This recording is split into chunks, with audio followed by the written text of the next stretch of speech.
네, 오늘 본문에서는 용이 두 짐승에게 자기 힘을 나누어 주는 것이 나오는데요. 그리고 두 번째 짐승이 올라옵니다.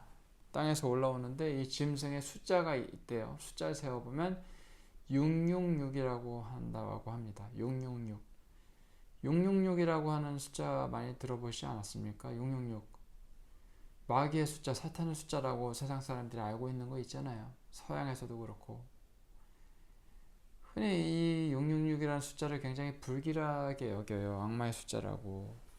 그리고 이 짐승의 표 666이 베리칩을 상징한다고 주장을 하는 사람이 있었어요. 얼마 이 근래에, 아주 근래는 아니고 이것도 좀 뭐 몇십 년 된 거예요. 사실은 이 짐승의 표를 어떤 애들은 베리칩이라고 하는데, 이 칩을 오른손과 이마에 받게 될 거다. 그리고 이 칩이 이식이 되지 않으면 경제활동을 할 수가 없는 시대가 올 거다. 사람들을 컨트롤하려고 하는 거다. 뭐 중앙정부까지 나오고, 뭐 이게 이 666의 정체다. 성경에서 말하는 뭐 이렇게까지 나와요. 근데 저는 거기에 동의를 전혀 하지 않아요. 왜냐하면 베리칩은 아직 상용화도 안 됐을 뿐더러 베리칩이라는 게 존재하지 않았던 시대에 이 요한계시록은 쓰여졌어요. 사도 요한, 예수님의 제자가 요한계시록을 썼을 때는 이 베리칩은 전혀 존재하지 않았습니다. 그러면은 그 666이 뭘까요? 베리칩은 아니에요, 일단. 그렇죠? 666이 과연 뭐를 뜻하는 것일까? 그리고 짐승의 표를 오른손과 이마에 받는다는 그 의미는 뭘까? 우선 이 짐승이 어떤 존재인지 11절부터 나옵니다. 이 짐승은 용의 대변인이에요. 그리고 양의 두 뿔을 지니고 있다고 나옵니다. 양의 옷을 입고 속으로는 노략질하는 일이라 하고 하는 이 거짓 선지자에 대해서 예수님께서 경고를 하셨는데, 이것을 떠올리게 해요. 마태복음 7장 15절입니다. 거짓 선지자들을 삼가라. 양의 옷을 입고 너에게 나오나 속에는 노략질하는 일이라. 그래서 이 짐승은 용의 대변인이에요. 대변인. 뭐 대변인이라는 것이 뭘까요? 아시잖아요. 자, 대통령의 대변인이 나와서 대통령이 말하는 그 뜻을 그대로 말을 하죠. 근데 자, 보세요. 대변인이 말을 할 때 대변인의 뜻을 말을 해요? 누구의 뜻을 대신해서 말을 하죠? 네, 대통령의 뜻을 대신 말하는 거죠. 그럼 이건 뭐예요? 이 짐승이 666이라고 상징되는 이 짐승이 용의 대변자예요. 대변인이에요. 그러면은 이 짐승은 그냥 용의 뜻을 대신 전해주는 존재일 뿐이에요. 그렇죠? 그럼 이 용이 어떤 존재인가를 알아야 이 대변인 666으로 상징되는 이 짐승이 어떤 존재인지를 알겠죠. 그렇죠? 먼저 용이 어떤 존재를 상징하는 거예요. 그냥 용이라고 나오지 않아요. 이 용은 뭐 알다시피 다 아시잖아요. 사탄, 마귀예요. 마귀예요. 용은. 그러면은 요한계시록이 로마 시대에 쓰여졌잖아요. 요한계시록이. 그럼 요한이 용이라고 적었을 때 로마가 지배하던 시대에, 자, 이 대변인의 노릇을, 용의 대변인 노릇을 했던 존재가 뭘까요? 그러니까 마귀의 대변인 노릇을 했던 자가 뭐예요? 마귀의 뜻을 따라서 사탄의 마귀의 권세를 받아서 성도들을 핍박하던 존재, 이것이 바로 짐승이에요. 마귀의 대변인, 악마의 대변인, 악마의 뜻을 따라서 성도들을 핍박한 존재. 그 존재는 누구예요? 로마죠. 로마예요. 이 짐승은 로마를 뜻해요. 그리고 짐승이 머리가 여러 개가 있다 그러거든요. 머리는 뭐예요? 머리가 다스리죠, 몸을. 그렇죠? 몸을 다스리는 존재예요. 로마를 다스리는 존재는 누굽니까? 로마의 역대 황제들이에요. 예. 짐승이 머리가 여러 개 있는 것은 로마의 역대 황제들을 뜻해요. 로마를 다스리는 존재. 머리는 몸을 다스려요. 짐승의 머리는 짐승을 다스려요. 이 짐승은 로마고요.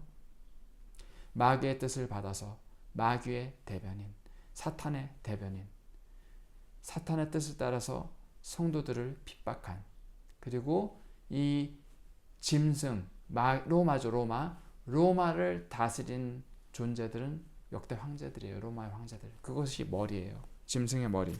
그래서 머리가 여러 개가 있대요. 짐승이 머리가 여러 개 있는 거 보셨습니까? 네, 로마라는 짐승에는 머리가 여러 개 있었죠. 그 대가리가 여럿이 있었어요. 그 우두머리. 그래서 로마 역대 황제들. 14절에는 칼에 상하였다가 살아나는 짐승이라는 표현이 나와요. 죽었다가 다시 살아났어요. 이게 또 확실한 클로예요. 확실한 어떤 힌트예요. 뭐냐면 로마의 황제 중에 네로라는 폭군이 있어요. 아시죠? 근데 이 네로의 환생 전설이라는 게 있거든요. 그러니까 네로 황제가 죽은 후에 네로가 다시 살아났다는 소문이 돌았었어요. 근데 이게 진짜 네로가 살아난 게 아니라 자기가 부활한 네로인 척 했던 사람이었어요. 자신들이 부활한, 다시 살아난 네로인 척, 네로 황제인 척 했던 사람이 4명 있었는데 다 체포됐습니다. 그래서 이게 칼에 상하였다가 다시 살아난 짐승이라는 표현은 바로 이 네로가 다시 살아났다는 그때의 당시의 루머, 그걸 떠올리게 해요. 그리고 14절에서는 이 짐승의 우상을 만듭니다. 그리고 15절에서는 이 우상에 절을 하게 만들죠. 우상을 만들어요. 우리 우상에 절하게 만들어요. 그 당시에 로마에서는 황제 동상을 만들고 황제 동상에 절을 하게 했어요. 이걸 떠올리게 해요. 예, 짐승의 우상을 만들었어요. 네로예요. 로마 황제예요. 로마 시대에는 다양한 종교들이 있었습니다. 많은 이방 신들이 있었어요. 근데 국가 종교는 황제 숭배였어요. 다종교주의였어요. 예, 많은 종교들을 다 섬겨도 돼요. 많은 종교들이 있었는데 그런 많은 신들을 섬겨도 돼요. 2개 섬겨도 되고 3개 섬겨도 돼요. 안 섬겨도 돼요. 근데 단 하나는 확실하게 섬겨야 됐어요. 로마 시대 때는 로마 황제 숭배했어야 됐어요. 로마 황제를 숭배하면은 다른 어떤 신들을 함께 섬겨도 됐어요. 근데 로마 황제를 섬기지 않으면, 숭배하지 않으면 다른 신들을 섬길 수가 없었어요. 그래서 로마 황제 우상들이 로마 전역에 세워졌어요. 그 동상이. 그리고 이 황제 우상에 절하도록 황제를 숭배하게 했어요. 하지만 기독교인들은 타협하지 않았습니다. 황제 동상에 절하지 않았어요. 왜냐하면 타협하는 거잖아요. 하나님께서는 나 외에는 다른 신들을 있게 하지 말라 하셨어요. 딴 신도 섬기면서 나도 섬겨라, 이게 아니라 나만을 섬기라고 하셨어요. 근데 살기 위해서 로마 황제의 머리를 숙여요? 로마 황제를 섬기면서, 신으로 섬기면서, 숭배하면서 하나님을 또 섬겨요? 그렇게 할 수가 없었던 거예요. 그래서 이 그리스도인들은 진정한 왕이신 예수 그리스도 외에는 누구에게도 절할 수 없다. 그래서 황제 숭배를 받아들이지 않았어요. 예수님, 너 내 믿을 수 있어. 나한테도 절해. 이게 황제의 입장이었죠. 근데 기독교인들은 아니다. 우리는 진정한 왕이신 하나님 한 분 외에는 누구도 신으로 섬길 수 없고 숭배할 수 없다. 절하지 않을 거다. 절할 수 없다. 누구에게도, 하나님 외에는. 네. 그래서 핍박을 받았어요. 그래서 죽임당한 거예요. 그러면은 좀 타협하면 되잖아요. 황제 우상 좀 까지 한번 눈 감고 한번 절해주고 하나님 섬기면 되잖아요. 굳이 왜 죽어요? 죽음을 감수해요. 그렇잖아요? 황제 우상도 섬기고 한번 눈 딱 감고 타협하면 살아남아서 하나님 섬길 수 있잖아요. 그게 하나님께서 원하시는 거 아닐까요? 그치만 다른 신들과 겸하여서 하나님을 섬기는 것은 우상 숭배라고 이들은 믿었기 때문에 절대 타협하지 않았어요. 굴하지 않았어요. 그래서 기꺼이 핍박을 받고 죽임을 당했죠. 네. 그래서 18절을 보면 짐승의 숫자가 있는데 숫자 세어보면 666이라 그래요. 자, 여기서 근데 유대인들은요, 게마트리아라고 하는 암호가 있어요. 유대인들의 이런 언어가 히브리어잖아요. 그렇죠? 이 숫자와 관련된 학문이 있었는데 게마트리아라고 하는 암호학이에요. 이 히브리어에는 알파벳, 그러니까 히브리어에도 알파벳이 있어요. 각 철자가 있어요. 뭐 가나다라 봐서 A, B, C, D, F, G 뭐 이런 식으로 철자가 있어요. 히브리어에도 뭐 예? 눈 있고 래쉬 있고 뭐 이런 식으로 뭐 쿱 뭐 이런 식으로. 근데 이 히브리어의 각 알파벳 철자마다 숫자가 있는데 영어 알파벳에는 뭐 숫자가 있어요? A가 1이고 B가 2고 없어요. 전혀 그런 거 없습니다. 알파벳은 영어 알파벳은. 한국말에는 그럼 숫자가 있어요? 기억이 뭐 6이고 뭐 니은이 2이고 뭐 이런 숫자가 각 알파벳마다 철자마다 새겨져 있습니까? 그 숫자가 매겨져 있어요? 없어요. 없어요. 한글에도 없고 영어에도 없어요. 그런데 유대인들의 문자인 히브리어에는 이런 숫자가 매겨져 있어요. 각 알파벳 철자마다. 그래서 만약에 있다고 주장하는 사람들이 영어에도 이런 게 있다고 주장하는 사람들이 있는데 그거 다 만들어낸 거예요. 그런 거 아예 없어요. 영어에는. 각 철자마다 숫자가 매겨져 있잖아요. 근데 히브리어는 달라요. 각 알파벳 하나하나에 숫자가 있고요. 이거를 바탕으로 유대인들이 암호 체계를 만들어냈어요. 이걸 게마트리아라 그래요. 게마트리아는 그 당시에 이 요한이 요한계시록을 쓰는 당시에 유대인들은 다 이 게마트리아를 알고 있었어요. 각 히브리어 알파벳 철자마다 히브리어 쓰는 사람들이니까요. 그 알파벳 철자 하나하나에 숫자가 새겨져 있어요. 그래서 어떤 글자나 문장을 유대인이 아는 다른 사람들에게는 숨기고 싶을 때 이 게마트리아, 이 암호를 사용을 해서 표기를 해요. 그래서 숫자로 표기를 하는 거예요. 히브리어로 된 어떤 글자인데 그것을 숫자로 바꿔버려요. 왜냐면 숨기고 싶은 거죠. 그래서 이 암호 체계를 사용하는 건데 가령 네로 황제의 이름은 네로 카이사르가 원래 이름이에요. 본명, 그러니까 뭐 성이 있고 이름이 있잖아요, 그렇죠? 미국 사람들도 그렇고 이런 식으로 full name 완전 제대로 된 이름은 그러니까 네로 카이사르예요. 로마식이에요, 이게. 로마식 이름은 네로 카이사르인데 이 네로 카이사르의 그리스식 이름이 있어요, 또. 이것은 네로라고 하지 않아요. 네론 카이사르라 그래요. 네론 뭐 시저 카이사르를 시저라 그러는데 어쨌거나 이 로마 황제 네로의 full name 그리스식 이름은 네론 카이사르예요. 네론.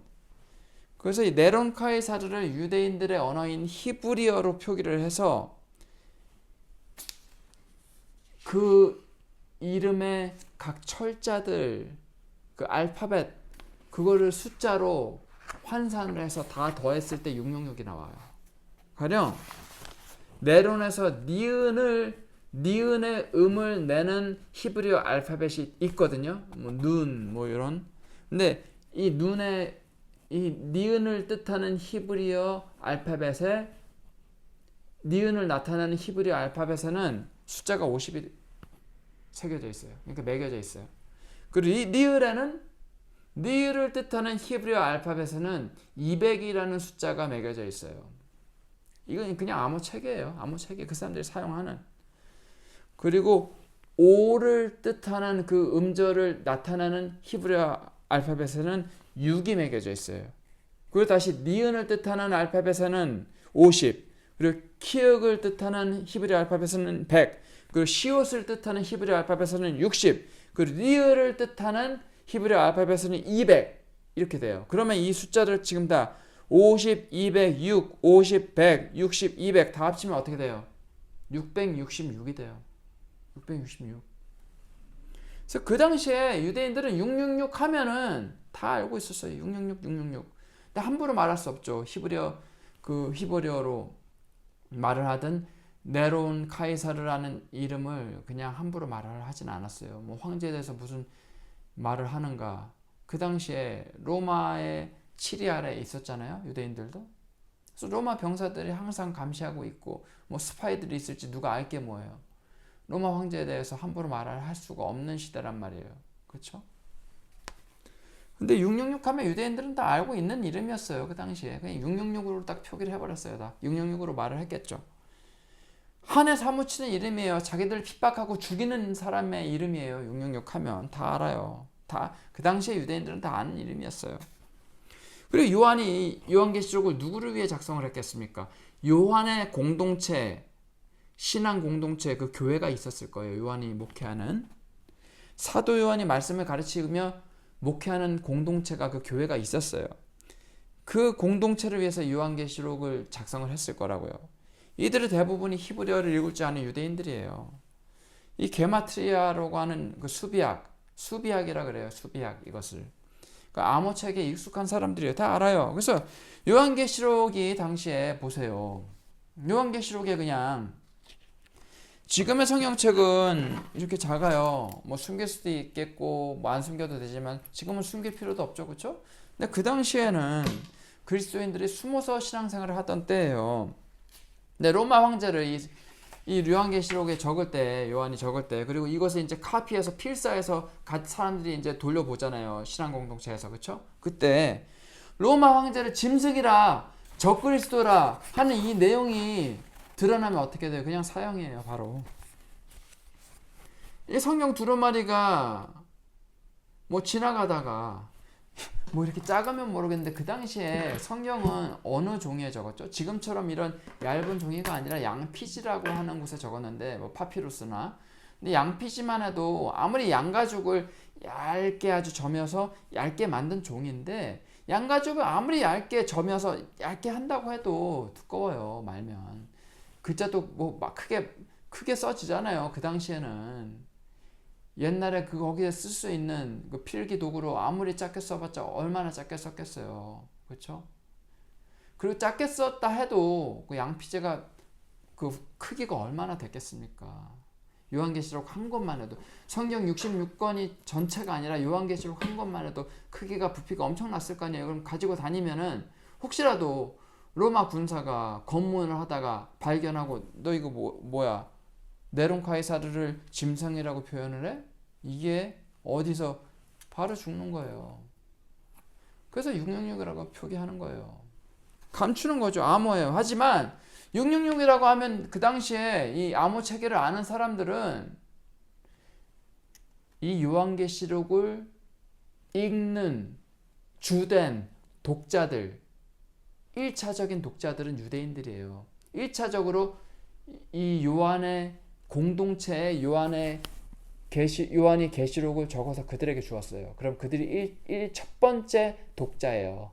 첫 번째 읽는 사람들이란 말이에요. 그렇죠? 첫 번째 청중이고요. 이 사람들은 수비하게 이 게마트리아라고 하는 암호책에 익숙해서 666이라고 표기하면 로마 황제 네로 알았어요. 그래서 666이라고 표기하는 거예요. 그게 들키면 안 되기 때문이에요. 예, 부피도 상당하고 엄청 큰 눈에 띄는 이 성경 두루마리 들고 다니다가 거기에 로마 황제가 짐승이라고 쓰여진 거 보면은 로마 군사들한테 걸리면 죽는 거죠, 뭐. 그렇죠? 황제 모독죄가 돼요, 그것은. 황제 모독죄. 그래서 굳이 본명을 적을 필요가 없는 거죠. 그래서 16절, 17절은 이 모든 사람들의 이마와 오른손에 짐승의 표를 준다고 해요. 이 표가 곧 짐승의 수라 이렇게 말을 하는데, 이마와 오른손에 짐승의 표를 주는데 이 행위는 유대인들이 하는 그 관습하고 상당히 비슷해요. 유대인들이 그 당시에도 유대인들은 성경 구절 있잖아요. 하나님의 말씀을 양피지에 적어서 이 성구함이 있어요. 거기다가 보관을 하다가 하나님의 말씀을 이 양피지에 적어서 보관하는 함이에요. 그래서 성구함이라 그래요. 하나님의 말씀을 보관하는 함, 성구함. 거기에다 보관하다가 아침마다 성경 구절이 적힌 그 양피지를, 그 조각을 빼서 손목에 맵니다. 그리고 이마에 붙이고 뭘 하냐? 기도를 해요. 그런 습관이 있었어요. 맨날 그렇게 했어요. 그래서 지금도 이 유대인들은 테필린이라고 하는 이 성경 구절이 적힌 종이를 손목에 메고 이마에 붙여요. 지금도 그렇게 해요. 왜냐? 이것은 하나님께서 유대인들에게 명령하신 것이기 때문이에요. 신명기 6장 8절에 나와요. 너는 또 그것을 네 손목에 메어 기호를 삼으며 네 미간에 붙여 표로 삼고. 근데 이게 하나님께서 하나님의 말씀을 손목에 메고 이마에 붙이라고 하나님께서 말씀하셨는데, 이것을 문자 그대로 받아들여서 이 사람들이 이마에 붙이고 손목에 붙여요. 그런데 이것을 하나님께서 말씀하신 속뜻은 이래요. 단순히 하나님의 말씀이 적힌 종이만 이마와 손목에 붙이라는 게 아니라 이것은 비유적인 의미예요. 그러니까 이마에 붙인다는 게 뭐예요? 이마는 머리잖아요. 그렇죠? 머리에 하나님의 말씀을 붙인다는 건 뭐냐면요. 하나님의 말씀을 믿으라는 거예요. 그러니까 머리가 하는 역할이 뭐예요? 지식을 습득하고 머리로 생각하죠? 머리로 이해하죠. 그렇죠? 믿어요. 하나님의 말씀을 알고서 믿어라. 이게 바로 하나님의 말씀을 머리에 붙이라는 의미예요. 그리고 하나님의 말씀을 손목에 붙이라는 건 뭐예요? 손이 상징하는 건 뭘까요? 성경에서 손으로 우리는 뭐를 하죠? 일을 하죠. 그렇죠? 행동을 하잖아요. 손으로. 그러니까 이건 뭐예요? 말씀대로 실천하고 행동해라. 말씀대로 살아라. 이게 하나님의 말씀을 손목에 붙이라는 거예요. 손은 행동과 일을 하는 것을 뜻해요.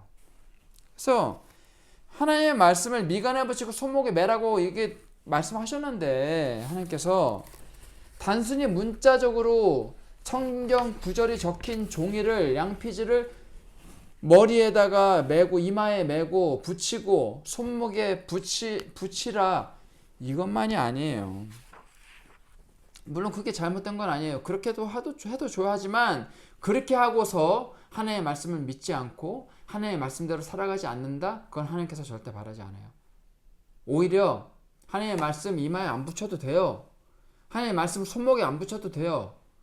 하나님의 말씀을 믿고 이해하고 하나님의 말씀대로 실천하고 살아가고 행동하는 것, 그것이 진정 하나님께서 명령하신 하나님의 말씀을 이마에 붙이고 손목에 붙여라. 이것을 실천하는 삶이에요. 직접적으로 붙이건 안 붙이건 그건 의미가 없어요. 근데 붙이고 나서 하나님의 말씀대로 안 살아간다? 하나님의 말씀을 믿지 않는다? 그건 죄죠. 그렇죠? 어쨌거나 불순종이에요. 그건 하나님께서 말씀하신 건 그게 아니잖아요. 어쨌거나 유대인들은 지금도 그렇게 하는데 항상 하나님의 말씀을 항상 외우고 잊어버리지 말고 그 뜻대로 살아라 이 말씀이에요. 근데 여기서 짐승의 표를 오른손과 이마에 주는 장면이 본문에 나와요. 짐승의 표를. 이게 되게 비슷하지 않아요? 자, 지금 보세요. 유대인들이 하나님의 말씀을 이마와 손목에 붙이는데 짐승이 이걸 따라요. 짐승의 표를 오른손과 이마에 지금 줘요. 그래서 이거 없이는 매매하지 못한다. 짐승이 지금 따라요. 하나님이 하는 것을. 감히, 그쵸? 이건 뭐냐면요. 패러디한 거예요. 패러디. 하나님이 하는 것을. 그러니까 유대인들의 행위를 왜곡하는 표현이에요. 그러니까 손과 이마에 말씀을 붙이고 그 말씀을 따라 살아가면서 기도하는 그 당시에 유대인들, 그리고 그 당시에 크리스천인 사람들, 이 사람들에게 하나님의 자리에 하나님을 제거하고 그 자리에 짐승인 황제를 모시라는 거예요. 그 당시에 유대인들, 하나님의, 그리고 크리스천들, 하나님의 백성들은, 자, 그 당시에 유대인들은, 지금 크리스천들은 유대인의 그런 관습 같은 걸 따르지 않지만 그 당시에 그리스도인들은 유대인 중에서 그리스도인들이 된 사람들이 있다면 그 사람들은 이런 뭐 이마와 손목에 하나님의 말씀을 메고 하는 것을 그 당시에 했을 가능성이 상당히 높아요. 네. 아직은 버리지 못했겠죠. 예수님을 받아들이긴 했지만. 왜냐면은 그들은 구약시대 때부터 그렇게 해왔던 민족이기 때문에 하나님의 말씀을 그렇게 관습적으로 하나님의 말씀이 적힌 그 성구를 손목과 이마에 항상 대고 살아왔던 민족인 거예요. 그런 사람들이 이제 예수님을 믿게 됐어요. 그럼 예수님을 믿음과 동시에 하나님의 말씀을 믿음과 동시에 자기네들 관습을 그대로 따라서 살았던 거예요. 그렇죠? 그리고 이 관습을 떠나서 하나님께서 말씀하신 이 속뜻, 그러니까 하나님의 말씀대로 살아가는 것, 그리고 하나님의 말씀을 먼저 믿는 것, 이것은 당연히 해야 되는 거잖아요. 그렇죠? 그렇죠? 근데 이제는 하나님의 말씀대로 살아가는 이 사람들에게, 하나님의 말씀을 믿는 이 사람들에게 하나님의 말씀 대신에 짐승의 표를 붙여라. 이것은 하나님의 명령을 따르는 삶 살지 말아라. 하나님의 말씀 믿지 말고 그 뜻대로 살아가지 말아라. 하나님의 자리에 황제를 놓고 황제의 명령에 순종하고 황제의 명령을 실천하며 살아라. 황제의 말씀을 믿고 옳다고 믿어라. 이거죠. 예. 황제의 말을 따르고 황제의 말을 믿어라. 이거예요. 그러니까 황제의 명령대로 살아라. 명령을 믿고. 그러니까 로마 황제는 기독교인들이 자신을 숭배하지 않으면은 핍박하고 죽이기까지 했어요. 근데 자기한테 숭배했으면은 뭐 그래 너 예수님 믿어 이렇게 했겠죠. 그렇지 않았거든요. 그 사람들은. 그래서 이 표를 가진 자 외에는 매매를 못하게 하니 그 당시에 로마 황제의 명령 그걸 따르지 않으면 로마 황제를 숭배하지 않으면 뭐 기독교인들이 매매만 못했겠어요. 경제활동을 못했겠어요. 매매를 한다는 거는 경제활동이잖아요. 경제활동만 못했겠습니까? 잡아서 옥에 가두었어요. 짐승의 밥으로도 줬어요. 사자밥으로도. 옥에 갇히고 사자 먹이가 됐어요. 그리고 로마 시민들은 당시에 사자에게 산채를 먹히는 그 장면을 보고 즐거워했다 그래요. 그래서 진정한 왕이신 하나님의 뜻을 믿고 따르는 기독교인들은 세상의 왕인 네로를 숭배하지 않았어요. 그리고 그 명령대로 살지 않았기 때문에 죽임을 당했습니다. 지금 이 시대에 로마 황제와 같은 이 세상에 왕이 있어요. 저희 기독교인들이잖아요. 지금 네로 황제와 같이 그런 왕이 있습니까? 예수님 믿으면 누가 죽여요? 근데 죽이진 않아도 이런 존재 있지 않아요? 하나님의 자리에 하나님 두지 마라. 내 뜻을 두고 내 뜻대로 살아라라고 명령하는 그런 존재가 있을까요? 저는 이 존재가 하나님 말고 우리가 더 신뢰하는 어떤 무언가라고 생각을 해요. 하나님은 믿지 않아요. 근데 이것을 따르지 않으면 죽어요. 뭐 이런 존재. 가령 뭐예요? 하나님의 말씀에 지금도 우리의 머리를 가득 채우고 있는 어떤 존재가 뭐예요? 더 신뢰하고 의지하는 거. 뭐 돈? 돈 없으면 죽잖아요. 현대사회에서. 근데 교회 안 나가도 하나님 안 믿어도 살잖아요. 근데 영원한 생명은 없습니다. 하나님 믿지 않으면, 예수님 믿지 않으면 영생은 없어요. 영원한 삶은 없어요. 죽음이에요. 영원한 죽음이에요. 그래서 경제적 여유가 될 수도 있어요. 그리고 힘, 지식, 교육 뭐 여러 가지 될 수 있어요. 하나님에 의지하는 것들. 저의 삶과 마음 가운데 하나님의 말씀을 붙들고 섬겨야 되는데 하나님의 자리를 대신 차지하고 있는 그 우리의 삶에 어떤 존재가 있다면 그게 뭔지 좀 생각해 봤으면 좋겠습니다. 세상은 세상의 법칙 같은 것을 하나님보다 더 믿고 신뢰하라고 그 뜻대로 살으라고 계속 끊임없이 강요해요. 예, 그렇게 강요해요. 근데 하나님께서는 나의 자리에 다른 신 두지 말아라. 나의 말씀만을 너희 마음에 두고 내 말씀대로 실행하면서 살아라. 이렇게 말씀하세요. 이 세상의 거짓 신들의 가르침을 믿고 따라 사는 저희가 되지 않길 소망합니다. 오직 하나님만을 믿고 그 가르침대로 따라 살아가는 저희가 되기를 주님의 이름으로 축원합니다. 기도하겠습니다. 사랑과 은혜가 풍성하신 하나님 아버지 은혜를 감사합니다. 하나님을 모시는 저희의 마음에 다른 우상을 놓고 섬기고 하나님보다 더 사랑하지 않길 소망합니다. 세상의 왕들이 주장하는 소리에 귀를 기울이고 그 뜻대로 살아가지 않는 저희가 되지 않길 소망합니다. 세상이 원하는 뜻대로 살아가지 않길 소망합니다. 도와주십시오. 예수님 이름으로 기도합니다. 아멘.